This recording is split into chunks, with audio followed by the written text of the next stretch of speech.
Fiber artists are often on the fringe of the art scene, perhaps not always getting the respect they deserve. Dayton artist Jackie Weatherly is trying to change that, one silk dye at a time.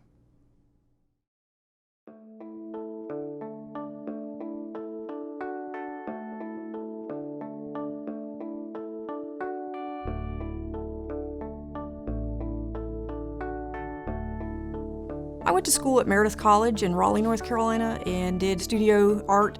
One of the classes there was the silk painting class that they offered, and I was hooked at that point.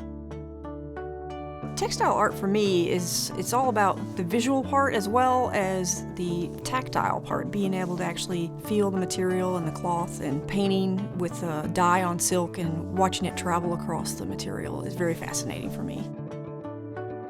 You can add salt for texture, you can use resist to make it tight line, you can use all kinds of different diffusants so it can either travel or not travel, and it's a versatile material and it's just a lot of fun to work with. It can be very challenging.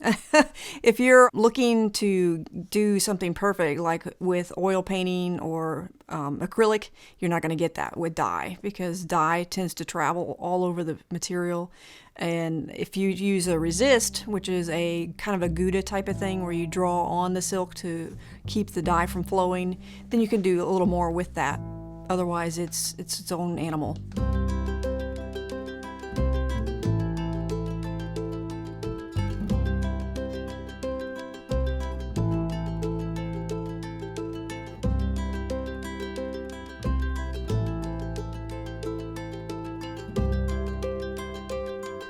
Usually I have an idea in mind what I want to paint. I'll have my own photograph of a flower or an animal or something, and I'll transfer that by drawing it on with a resist, and then painting with the dye, and if you put salt on for texture effect.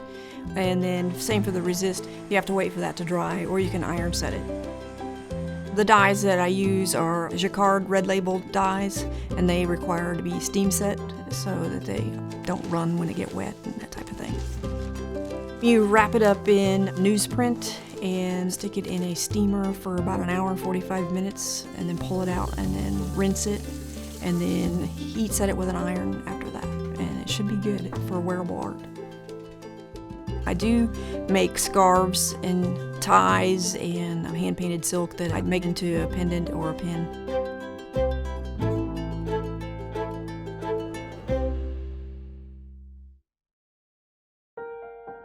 My favorite piece was the green sea turtle that I had made for a show at Meredith College.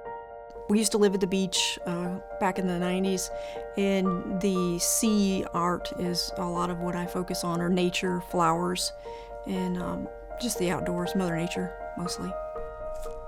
I do some photography on the side, and oftentimes I'll take some photographs of my own flowers and I'll take them to a website called spoonflower.com, and I'll upload the imagery to that and do some mirror imaging and printing on either cotton or silk or linen, and make yardage from that. I do some freehand machine embroidery, non-traditional quilting with those fabrics, and I've also made handbags.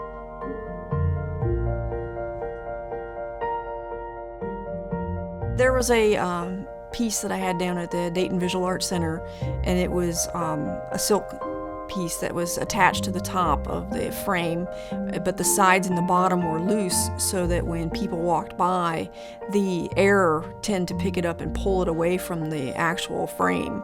And people stopped and turned around and looked at that, and they weren't quite sure what to make of it. And one gentleman actually walked up and pulled the corner up and looked underneath it to see what was going on underneath the piece. And then he was like, okay, nothing there, and walked away.